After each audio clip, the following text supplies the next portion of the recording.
Hello everyone, मैं सुरभि आप सभी का स्वागत करती हूँ आपके अपने चैनल मैथ्स विल पर। कल हम लोगों ने डिविजिबिलिटी रूल्स को समझा था और जाना था, और मैंने आपसे कहा था कि आज मैं आपके सामने कुछ उस तरीके के क्वेश्चंस लेकर आऊँगी जैसे आपको पेपर में देखने को मिलेंगे इस टॉपिक से रिलेटेड।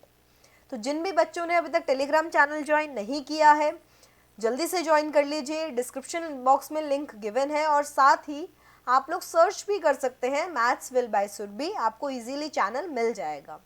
और एक बात, अगर आप लोगों को मेरी मेहनत पसंद आ रही है तो प्लीज़ शेयर कीजिए अपने दोस्तों तक जिन्हें मैथ्स की ज़रूरत है, जिन्हें समझ में आए, जो इसी पेपर की तैयारी कर रहे हैं। किसी की तो हेल्प हो ही जाएगी, और साथ ही मेरे एफर्ट्स को भी थोड़ा और मोटिवेशन मिल जाएगा।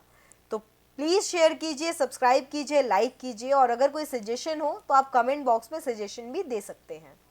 तो चलते हैं आज के अपने पहले क्वेश्चन की तरफ। क्वेश्चन है कि which of the following number is exactly divisible by 99। यानी कि आपके पास 4 ऑप्शन गिवन है और आपसे पूछा है कि निम्नलिखित में से कौन सी संख्या 99 से पूर्णतः विभाजित है। तो अगर इसे 99 से विभाजित होना है तो 99 के हिसाब से इसे 11 और 9 से भी विभाजित होना पड़ेगा।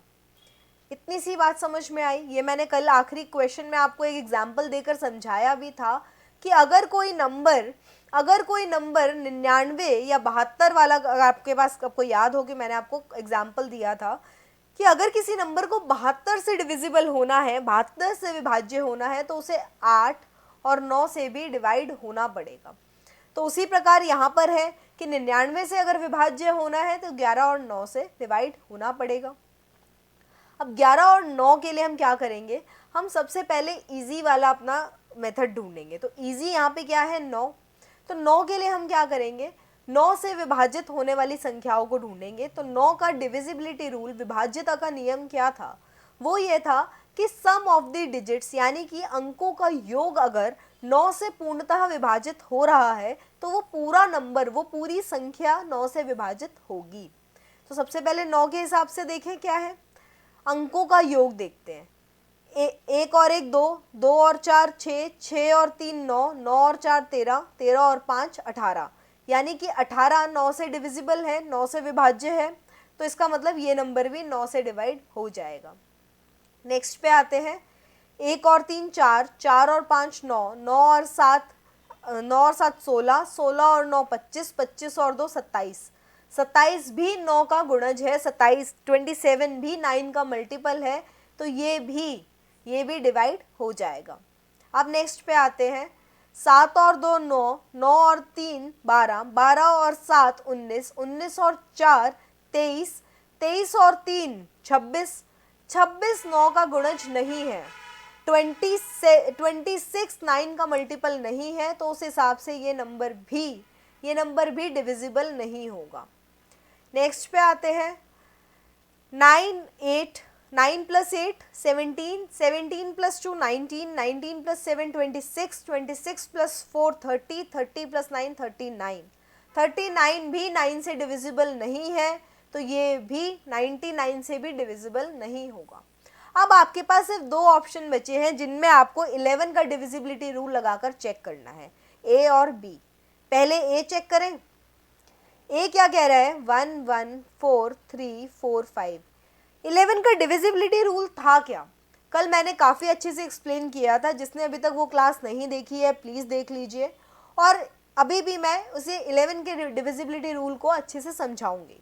तो 11 का डिविजिबिलिटी रूल कहता है ऑल्टरनेट डिजिट्स का सम, यानी कि एक छोड़ के एक जो संख्या में अंक हैं उनका हम योग निकालेंगे। तो उस हिसाब से क्या आ रहा है, 1 प्लस 4 5, 5 प्लस 4 9, इसके आगे कोई संख्या नहीं है। इधर आ जाइए, अब 1 प्लस 3 4, 4 प्लस 5 9। अब हमें इन दोनों सम, ये जो दोनों योग आए हैं, इन्हें घटा देना है, इन्हें सबट्रैक्ट करना है, इन्हें माइनस करना है और देखना है। आंसर आया 0। मैंने आप लोगों को बताया था कि 0 जो होता है वो हर नंबर से डिवाइड हो जाता है। आप कितना ही बड़ा नंबर ले लीजिए, 1 8 9 9 9 2 9, कुछ भी नंबर ले लीजिए, उससे जब आप 0 को डिवाइड करेंगे तो आंसर आपका आएगा 0। तो इसका मतलब अगर आप इसे 11 से डिवाइड करेंगे तो ये भी 0 बचेगा और ये एक तरीके से डिवाइड हो रहा है। तो आप ध्यान दीजिएगा ये नंबर भी पूरा का पूरा 11 से डिवाइड हो गया। इसका मतलब क्या है, ये 11 से भी डिवाइड हो गया, ये 9 से भी डिवाइड हो गया, इसका मतलब ये 99 से भी डिवाइड होगा। और ऐसा आपके पास एक ही ऑप्शन हो सकता है चारों में से, तो आपका आंसर है ए। परंतु हम बी भी चेक करेंगे ताकि आपकी 11 की डिविजिबिलिटी रूल की समझ और अच्छे से बढ़ जाए। तो 11 का डिविजिबिलिटी रूल क्या कह रहा है, 1 3 5 7 9 2। अब इसके फिर से ऑल्टरनेट डिजिट्स का सम निकालेंगे, वो क्या है, 1 + 5 6, 6 + 9 15, माइनस 3 + 7 10, 10 + 2 12, आंसर आया 3। क्या 3 11 से डिविजिबल है, बिल्कुल नहीं। तो इसका मतलब ये नंबर 11 से डिविजिबल नहीं है। तो ये दोनों तो पहले कैंसिल हो गए थे और ये भी कैंसिल हो गया, तो आंसर आ गया ए पार्ट। आया समझ, इजी था। चलिए नेक्स्ट क्वेश्चन पे चलते हैं। Question number 2, if a number 5x 4 2 3y is completely divisible by 88, then find the value of 3x minus 5y। यदि एक संख्या, एक पूरी की पूरी ये संख्या जो है ये 88 से डिविजिबल है, वो कह रहे डिविजिबल है, वो ये नहीं कह रहा कि डिविजिबल होगी या नहीं, वो कह रहे डिविजिबल है। तो अब आपको x और y के मान निकालने हैं और उन्हें इस तरीके से माइनस करके आपको इसका आंसर निकालना है। तो अब आप इसमें क्या करेंगे, आप पहले यहाँ पे लिखेंगे 5x 4 2 3y और इससे आप जब आप डिवाइड करेंगे 88 से, तो 88 से अगर डिवाइड होना है, 88 से अगर डिवाइड होना है तो इसका मतलब उसे 11 और 8 से डिवाइड होना पड़ेगा। हम ऐसे ही तो तोड़ते हैं कि इस नंबर को हम ऐसे दो नंबर्स में तोड़ेंगे जिनका हमें डिविजिबिलिटी रूल पता है, ऐसे ही करेंगे, क्योंकि ऐसे ही हमने कुछ 6 का नियम देखा था। अब उसके हिसाब से अगर देखा जाए तो 11 से पहले हम 8 का रूल लगाएंगे ना, क्योंकि वो आसान है। अब क्या कहता है, क्योंकि ये नंबर 88 से डिविजिबल है तो वो 8 से भी डिविजिबल होगा। इसका मतलब क्या है, ये 2 3y की वैल्यू जो है ये 8 से डिविजिबल होगी। तो सबसे पहले हम y की वैल्यू निकाल लें। 2 3y को जब हमने 8 से डिवाइड किया तो ये पहले 2 पे गया, 16 बचा 7y। अब यहाँ पर एक ऐसा नंबर आना है कि रिमाइंडर 0 बच जाए। हिंट क्या है यहाँ पे कि नंबर क्या है, नंबर कुछ ऐसा आना चाहिए जिसके दहाई अंक पर यानी कि 10th प्लेस पर आपका 7 हो। 8 के टेबल में ऐसा 8 का ऐसा कौन सा मल्टीपल है जिसके दहाई अंक पर 7 आता है, 7 आता है, 72। तो इसका मतलब यहाँ पे 72 आना है, क्योंकि रिमाइंडर तो 0 ही आएगा, क्योंकि हमें पता है 2 3y की वैल्यू जो है वो 8 से कम्प्लीटली डिविजिबल होगी ही होगी। तो उसके हिसाब से आपकी y की वैल्यू आ गई 2। ये एक पार्ट आपका ख़त्म हो गया, आपको y की वैल्यू मिल गई। अब आप 11 का डिविजिबिलिटी रूल निकालेंगे।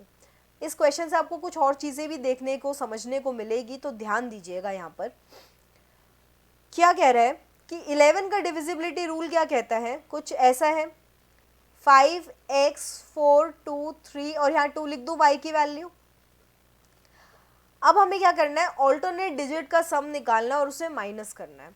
तो 5 + 4 9, 9 + 3 12, माइनस x + 2 + 2 यानी कि x + 4, इसे आप ब्रैकेट्स में लिखेंगे। अब यहाँ इज इक्वल टू में आप क्या लिख सकते हैं भाई, या तो यहाँ पे ले सकता है 0 जैसे हमने पिछले क्वेश्चन में देखा, या यहाँ पे 11 आ सकता है, या 22, मतलब यानी कि 11 का कोई मल्टीपल आ सकता है। अब आप एक चीज़ देखिए, 22 या कुछ और कोई और मल्टीपल तो यहाँ नहीं आ सकता। क्यों भाई, मैंने आपसे कहा 12 माइनस समथिंग, तो 12 माइनस समथिंग में 12 में से अगर आप कुछ घटाओगे तो वो कभी भी 22 नहीं आ सकता। समझिए इस चीज़ को, 12 में से आप एक पॉजिटिव नंबर घटा रहे हो, तो पॉजिटिव नंबर जब आप घटाओगे तो वो नहीं आ सकता 22, क्योंकि 12 यहाँ पे बड़ा नंबर हो गया। तो इसका मतलब अब आपके पास सिर्फ 2 ही चॉइस रह गई, 0 और 11। अब 12 में से ऐसा क्या घटाओ कि यहाँ पे 11 आ जाए, तो 1, इसका मतलब x + 4 को 1 होना पड़ेगा। अगर x प्लस 4 को 1 होना पड़ेगा तो x की वैल्यू आपकी -3 आएगी, जो कि पॉसिबल नहीं है, क्योंकि आपका, मैंने आपको अभी बताया कि आपके जो यहाँ पे डिजिट्स होते हैं वो वैल्यूज़ कौन सी ले सकते हैं, वो सिर्फ 0 से लेके 9 तक की वैल्यू ही ले सकते हैं, और वो भी पॉजिटिव, नेगेटिव वैल्यू नहीं ले सकते। तो उसके हिसाब से अब आपको पता समझ में आ गया होगा कि यहाँ पर 11 भी नहीं आ सकता, तो यहाँ आएगा 0।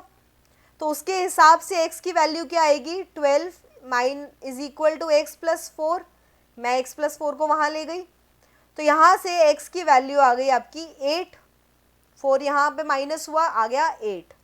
आपके पास y की वैल्यू आ गई 2, x की वैल्यू आ गई 8।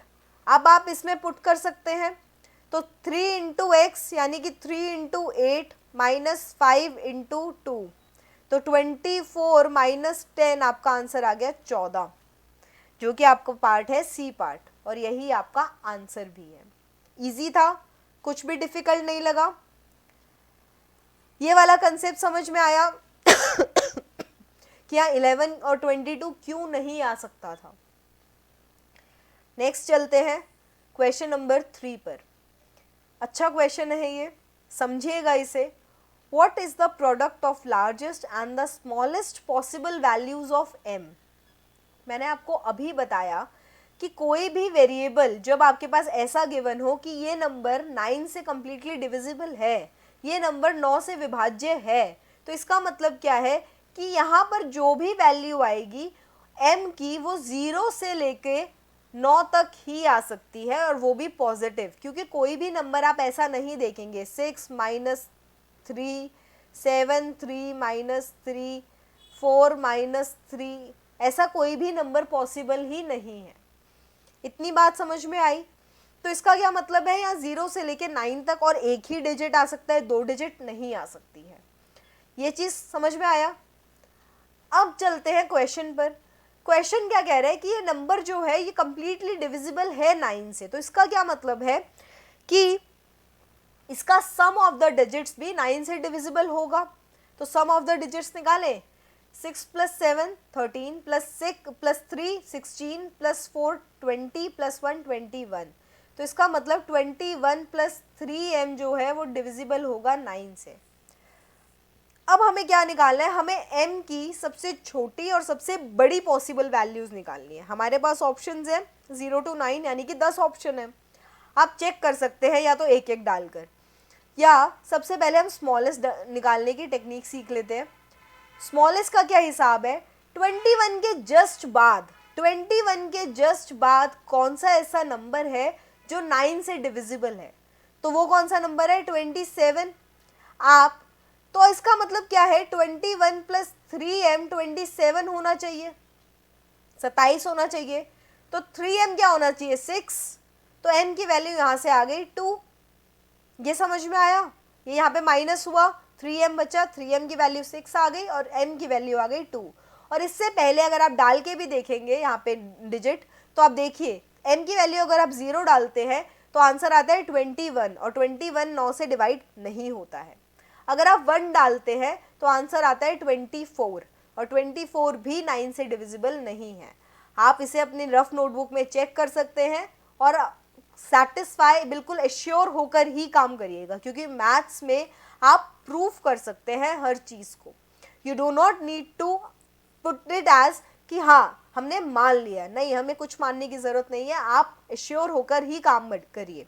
तो स्मॉलेस्ट वैल्यू यहाँ पे आ गई 2। अब लार्जेस्ट के लिए क्या करेंगे, लार्जेस्ट वैल्यू क्या हो सकती है भाई, 9 हो सकती है। तो सबसे पहले आप 9 डाल के देखिए, तो लार्जेस्ट जब आपने 9 डाल के देखी तो 21 प्लस 3 इंटू 9 कितना आ गया, 21 प्लस 27, जिसकी वैल्यू आई 48। 48 9 से डिवाइड नहीं होता है, तो इसका मतलब 9 तो नहीं हो सकती। अब आप 8 डाल के चेक कीजिए, 21 plus 3 into 8 is equal to 21 plus 24, ये आंसर आया 45। 45 9 से डिविजिबल है। इसका क्या मतलब है, 9 की जो लार्जेस्ट पॉसिबल वैल्यू है इस क्वेश्चन के हिसाब से वो क्या आएगी, m की वो क्या आएगी 8। m की लार्जेस्ट पॉसिबल वैल्यू आ गई 8 और स्मॉलेस्ट वैल्यू आ गई 2। अब पूछा है इन दोनों का प्रोडक्ट, इन दोनों का गुणनफल, तो 8 दूनी 16, तो आपका आंसर आ गया डी पार्ट, 8 दूनी 16। आया समझ? इजी था। नेक्स्ट क्वेश्चन पे चलते हैं, क्वेश्चन नंबर 4। ये क्वेश्चन में बहुत सारी चीज़ें समझने की हैं, इस क्वेश्चन को ध्यान से समझिएगा क्योंकि इसमें सिर्फ और सिर्फ 11 की बात हो रही है और 2 वेरिएबल हैं। समझिए इसको क्या होगा।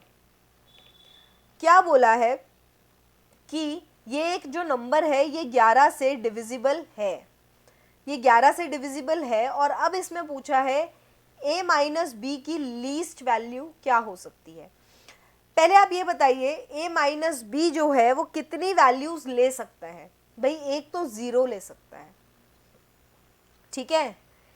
एक क्या पॉसिबिलिटी है, या तो a b से बड़ा हो या b a से बड़ा हो, और दोनों ही सिचुएशन में वैल्यूज किस हिसाब से आएंगी। भाई अगर ये 0 होगा तो a b के इक्वल हो जाएगा। ये समझने की कोशिश कीजिए कि हमारे पास पॉसिबिलिटीज़ क्या हैं। हमारे पास पॉसिबिलिटीज़ हैं या तो ए बी से बड़ा हो या ए बी से छोटा हो या फिर ए बी के बराबर हो, ठीक है। यही पॉसिबिलिटीज़ है। भाई कोई भी दो नंबर को अगर कंपेयर करोगे तो यही पॉसिबल बनते हैं। अब उसके हिसाब से अगर देखा जाए तो अगर ए बी के बराबर होगा तो जो डिफरेंस आएगा वो 0 आ जाएगा, है ना।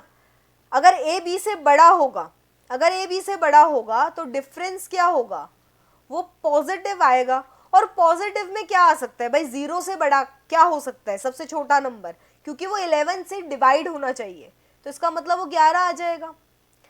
या फिर b a से बड़ा हो, b अगर a से बड़ा होगा तो वो कुछ माइनस में आना चाहिए, तो माइनस में आना चाहिए ना a माइनस बी। तो अगर b बड़ा है a से, अगर ये वाली कंडीशन फॉलो होती है तो यहाँ पे माइनस में आना चाहिए, तो -11 आ जाएगा। भाई मल्टीपल होना चाहिए, 0 हो सकता है, 11 हो सकता है, -11 हो सकता है। इस चीज़ को ध्यान से समझिए। क्यों? हमारे पास डिविजिबिलिटी रूल किसका है, 11 का, और अगर 11 का डिविजिबिलिटी रूल है तो 11 के ही मल्टीपल आ सकते हैं। हमने सबसे छोटा लेकर चल रहे हैं। इतनी बात समझ में आ गई। अब पहले ये केस 1 है, ये 2 है, ये 3 है, तो पहले केस 1 लेके देखें। केस 1 क्या है कि ये बराबर हो, यानी कि 0 हो जाए। तो 0 का क्या मतलब है, ऑल्टरनेट डिजिट्स देखें तो a प्लस 3 प्लस 6 9, 9 प्लस 6 15 और 15 प्लस 4 19, तो a प्लस 19 और इसमें से माइनस क्या करना है, 8 प्लस 6 14, 14 प्लस b और b प्लस 8, तो 14 प्लस 8 कितना आ गया, 22 प्लस b। अब हम क्या करेंगे, ये तो हमने निकाल लिया।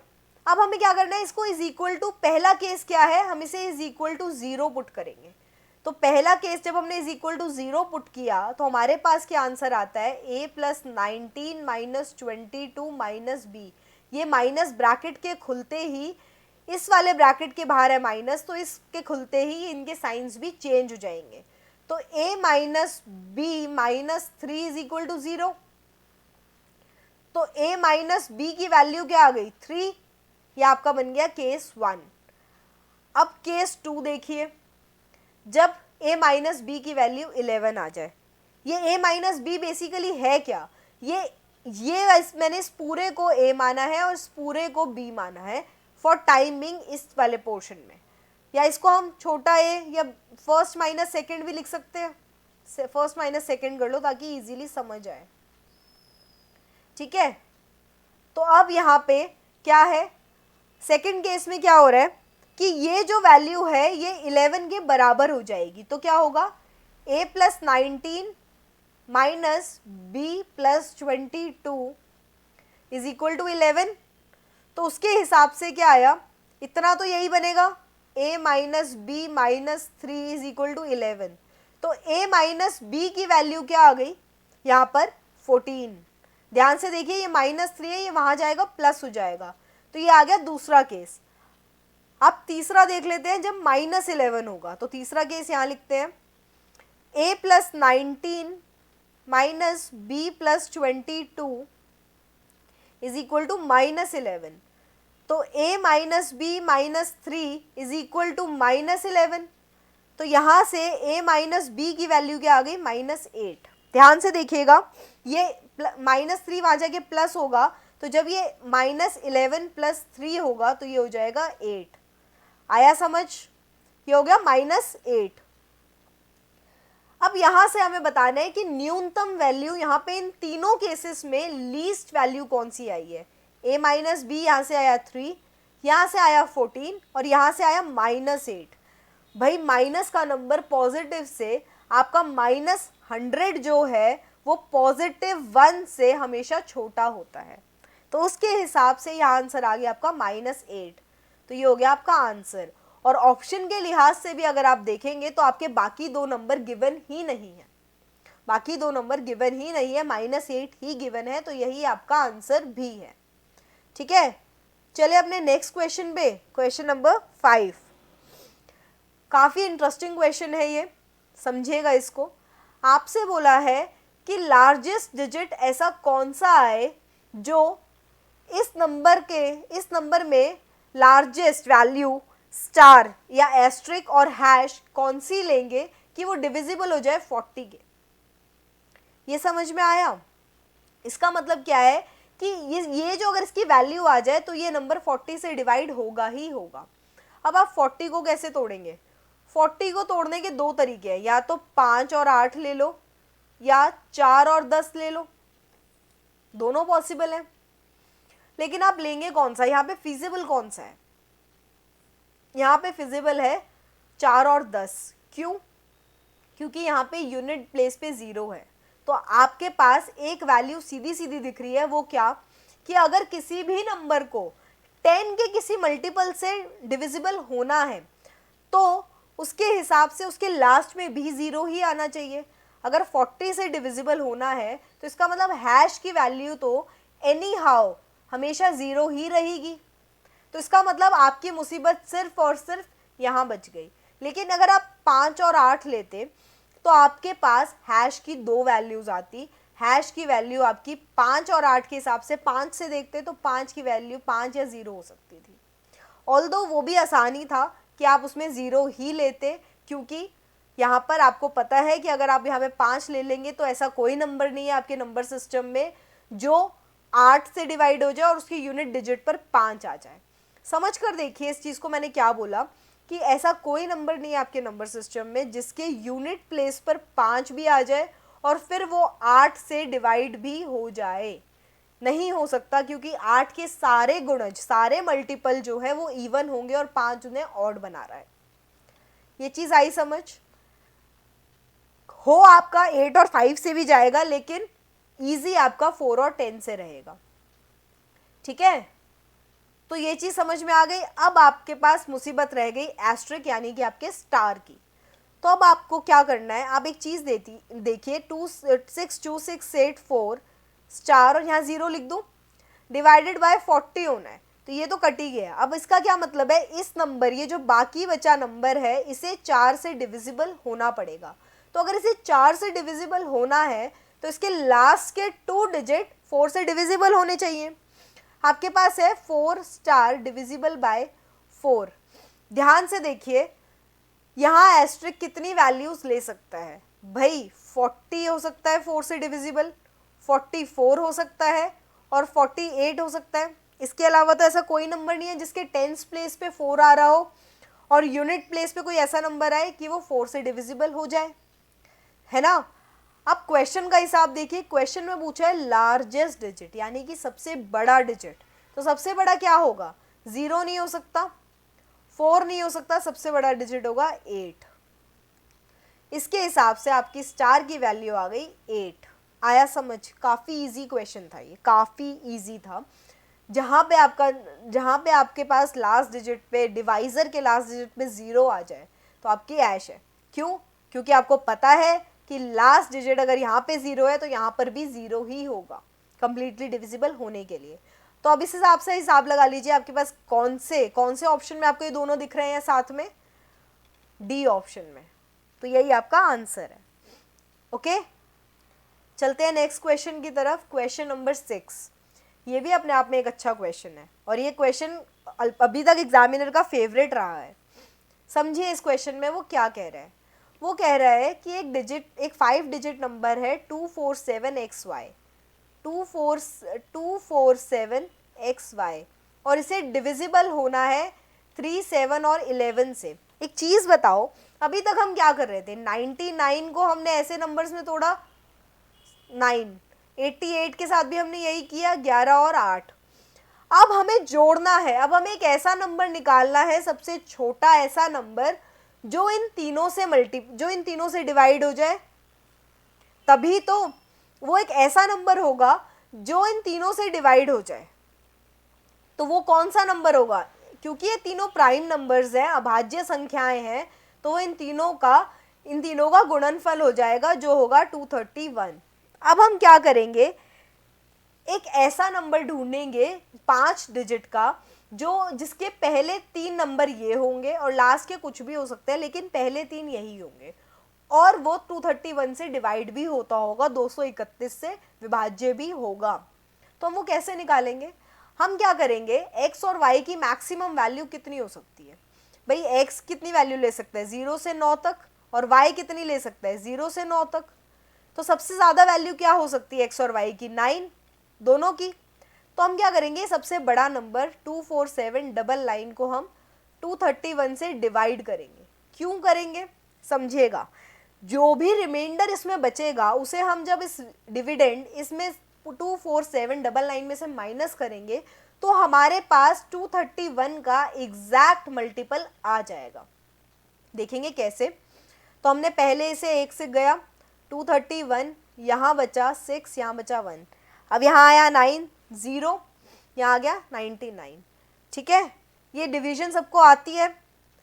अब इसके बाद हमें एक ऐसा नंबर निकालना है, देखो 231 का टेबल मुझे भी नहीं याद है, ना ही किसी को आप में से याद होगा, लेकिन मैं आपको मल्टीप्लिकेशन की एक ट्रिक बता रही हूँ, डिवीजन की एक ट्रिक है ये, जिसे अगर आप कर ले याद समझ लें तो आपको बहुत सारे कैलकुलेशंस में हेल्प मिल जाएगी। क्या होगा, देखिए आपको क्या निकालना है 1699, और वो डिवाइड किससे होनी चाहिए 231 से। तो अब आप देखिए ये 1600, यहाँ पे 1600 के आसपास कुछ बन रहा है, एक्चुअली है 1700, लेकिन आप यहाँ देखिए ये 1600 बन रहा है, हमें इससे जस्ट छोटा नंबर चाहिए। तो हम क्या करेंगे, 2 में ऐसे कौन सा नंबर है जिससे हम मल्टीप्लाई करें तो आपका आंसर 1600 समथिंग चला जाए। ये क्योंकि 200 से थोड़ा ज़्यादा है और ये 1600 से थोड़ा ज़्यादा है, तो हम यहाँ क्या करेंगे, हम इसे 8 से मल्टीप्लाई करके देखेंगे। जब हमने इसे 8 से मल्टीप्लाई किया तो हमारा आंसर आया 8, 4, 2 कैरी करा और यहाँ आ गया 8 2 16, 17, 18।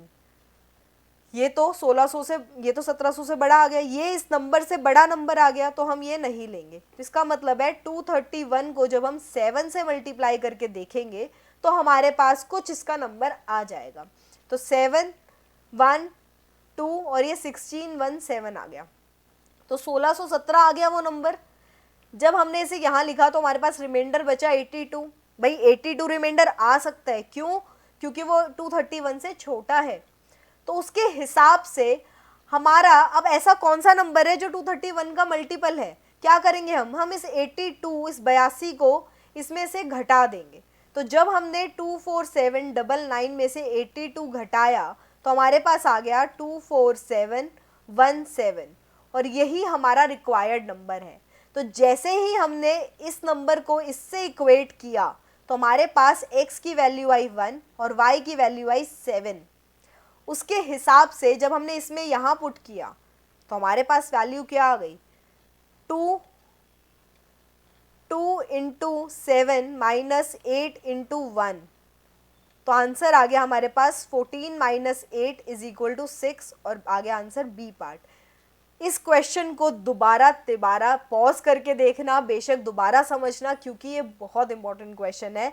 यहाँ पर बस एक ये इतनी ट्रिक है कि हम यहाँ मैक्सिमम वैल्यूज़ लेते हैं, उसे इस नंबर के मल्टीपल, इन तीनों के मल्टीपल से डिवाइड करते हैं और उसमें से अपना इम्पॉर्टेंट नंबर जो रिक्वायर्ड नंबर होता है वो निकालते हैं और डायरेक्ट एक्स और वाई की वैल्यूज़ निकालते हैं। अगर किसी के मन में ऐसा आ रहा हो कि हमने इसे माइनस तो किया, क्या पता कोई और नंबर हो, बेटा आप चेक करके देखना, इसके बाद जो अगला नंबर होगा उसमें 231 ऐड करेंगे तो 2 4 9 और ये आएगा 4 और 8, तो यहाँ से ये 7 जा चुका है। इसका मतलब है हमारा एक ही नंबर है जो 247 के साथ आएगा और वो 17 ही आएगा।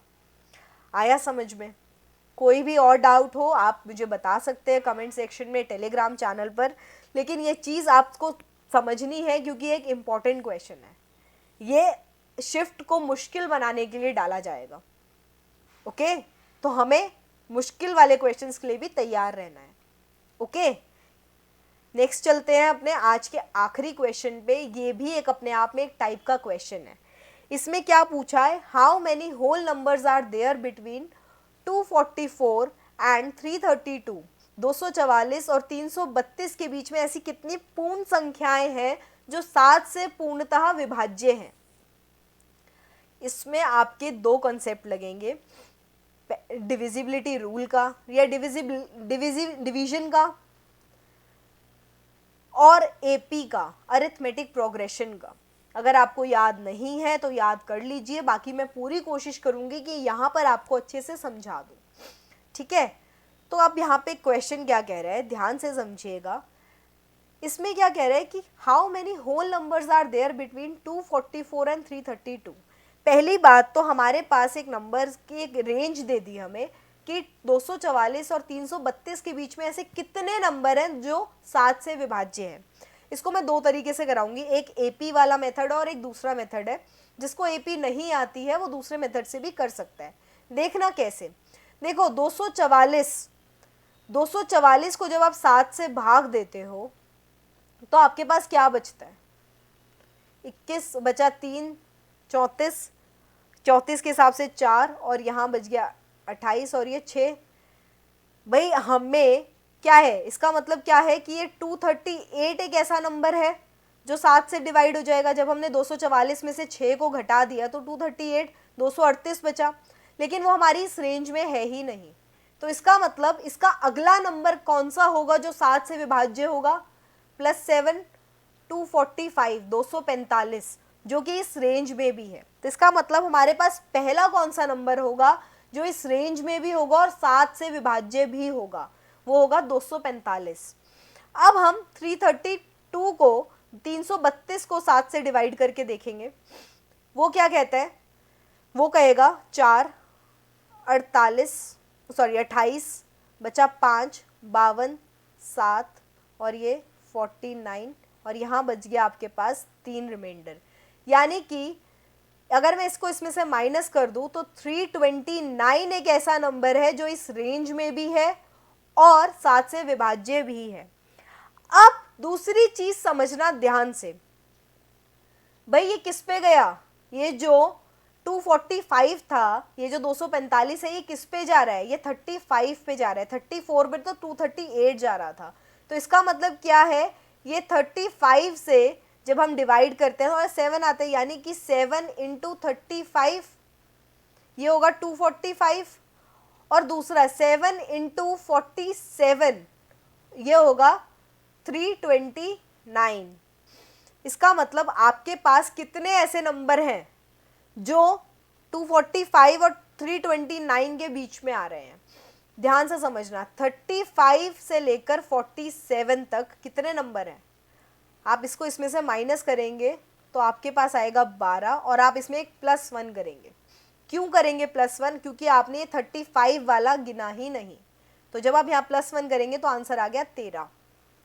समझिए क्या किया मैंने क्या निकाला, मैंने निकाला कि इस रेंज में पढ़ने वाला ऐसा कौन सा पहला नंबर है जो 7 से भाग चला जाएगा, वो है 245 और वो किस पे जाएगा, 35 पर।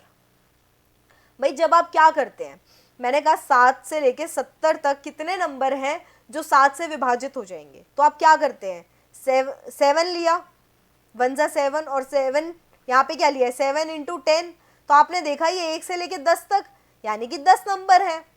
ये तो आप यहाँ से बता दिया, लेकिन यहाँ पे आपने क्या किया, आपने देखा 35, 7 × 35, 35 से लेकर 7 × 47, ये आपकी एक रेंज आ गई जहाँ पे ये नंबर लाई कर रहे हैं। तो ये कितने नंबर हैं यहाँ पे, अब यहाँ क्या करते हैं, 10 माइनस 1 प्लस 1। आप यहाँ पे माइनस 1 के बाद ये प्लस 1 क्यों करते हैं, क्योंकि आपने ये वाला नंबर माइनस कर दिया होता है, इसीलिए आपने यहाँ क्या किया, 47 माइनस 35 आपका आ गया 12 प्लस 1 तो आपका आ गया 13, और यही आपका आंसर है। तो यहाँ पे आ गया आपका ए पार्ट। अच्छा, एपी से कैसे करेंगे, अरिथमेटिक प्रोग्रेशन से, उसके लिए मैं एक बार इसे रेस कर दूं या कोशिश करती हूँ यहीं पे समझाने की।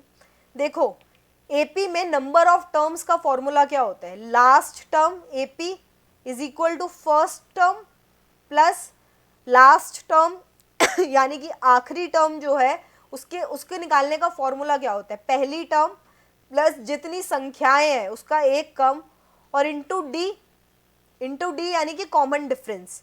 ठीक है, तो अब यहाँ पे लास्ट टर्म हमें पता है कितनी है 329, पहली टर्म कितनी है 245, एन हमें नहीं पता तो हमने यहाँ पे ऐसे लिखा, और डी कितना है कॉमन डिफरेंस। भाई एक चीज़ देखो, ये सारे नंबर एपी में ही तो है, 238, फिर हमने उसमें 7 ऐड किया 245, फिर हम उसमें 7 ऐड कर देंगे तो हमारे पास आ जाएगा 252, फिर उसमें 7 ऐड करेंगे तो हमारे पास आ जाएगा 259। तो ये सारे नंबर एपी में है क्योंकि इनका कॉमन डिफरेंस सेम है, ये एक ही डिफरेंस से आगे बढ़ रहे हैं। तो उसके हिसाब से हमारा कॉमन डिफरेंस क्या है यहाँ पे 7। जब आप इसे सॉल्व करेंगे तो आपकी n की वैल्यू डायरेक्ट आएगी। देखिए कैसे, 329 माइनस 245, आप इधर इसको ले जाके माइनस कर दीजिए तो ये बचेगा 4, ये आया आपका 84। जब आप इस 84 को n माइनस 1 इंटू 7 से करेंगे तो जब इसको 7 से भाग देंगे तो आपका आंसर n माइनस 1 की वैल्यू आ जाएगी 12, तो n की वैल्यू आ गई आपकी 13। तो इसलिए ये जो ये आपका मिस्टेक पॉइंट होता है कि आप इसमें 1 प्लस ऐड नहीं करते हैं, इसलिए आपको कुछ टीचर्स एपी से सिखाते हैं ताकि आपका डायरेक्ट ही आंसर सही आंसर है। नहीं है कोई इशू नहीं है, एक दिमाग लगा के कीजिए तो आपको इसका आंसर भी मिल गया यहीं से। एपी की ज़रूरत नहीं है, अगर किसी को एपी समझ में नहीं आता है कोई प्रॉब्लम नहीं है, आप इसको इस वाले मेथड से भी कर सकते हैं कि पहला नंबर कितने पे जा रहा है और आखिरी नंबर कितने पे जा रहा है और फिर उसमें से माइनस कर दीजिए और उसमें आराम से +1 कर दीजिए, आपका आंसर आ जाएगा। ओके, सो आज की क्लास काफ़ी ज़्यादा दिमाग खपाने वाली थी क्योंकि इसमें हमने बहुत कुछ नया सीखा है। तो प्लीज़ इस क्लास को आराम से 2 बार देखिएगा, अपने नोट्स प्रॉपर बनाइएगा, हर क्वेश्चन के साथ एक ट्रिक है तो उसमें ध्यान दीजिएगा। और अगर आपको आज की क्लास पसंद आई हो तो प्लीज़ शेयर कीजिए, सब्सक्राइब कीजिए, लाइक कीजिए, और अगर कोई सजेशन हो तो प्लीज़ आप लोग टेलीग्राम चैनल या कमेंट बॉक्स में मुझे बता सकते हैं। यार आपका एक सब्सक्रिप्शन भी ना सीरियसली मेरे को बहुत ज़्यादा मोटिवेट करता है नेक्स्ट क्लास के लिए और अच्छा करने के लिए। तो कम से कम आप लोग इतना मोटिवेशन तो मुझे दे ही सकते हैं जब मैं आप लोगों के लिए इतना भी कर रही हूँ तो। सो आज की क्लास यहीं तक रखते हैं। आई होप आप सब लोगों को क्लास पसंद आई हो और आप सब लोग अपना प्यार मुझे दिखाएंगे। So thank you so much for the class. Thank you.